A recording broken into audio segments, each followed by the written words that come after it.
hello guys हामी चाहिँ अहिले दुई बहिनी माटो खन्न आया छौँ र यहाँ भित्र हेर्नुहोस् गाइज यति भित्र छ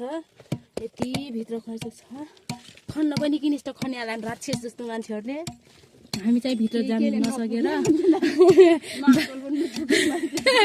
बाहिरै खनिरहेको पक्की घर भइसक्यो यस्तो दुःख हुन्छ हेर्नु गाइजहरू माटो खन्नु पर्छ गाइजहरू घर लिप्नु पर्छ कहाँनी बिहानै अरू मान्छे आएर चाट्छ लग्गीले मान्छेहरूले माटो लगाएर लग सकिले भनेर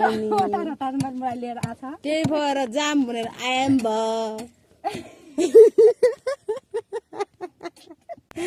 मैले एक ठाडा भराले यसले भक्कर खन्न लाग्छ अझ एक ठाडा पनि भरान सक्दैन भन्छ अझ मैले खनेर भन्छ अन्ता बरै पहाडमा जन्मेम त्यही भएर डाङको चाहिँ बोल्न आउँदैन बरे डाङ मात्रै हो पर यहाँ एउटा माटाई तलपाई लोङ छ जस्तै माटाई फान्सेट जस्तै छन् यिन के होलान् के फेरि रुमाल पनि बान्या छन् कानमा मुन्द्रा पनि लगाइछिन् फुल पनि लगाएर छन् है अहिले केटी रहेछन्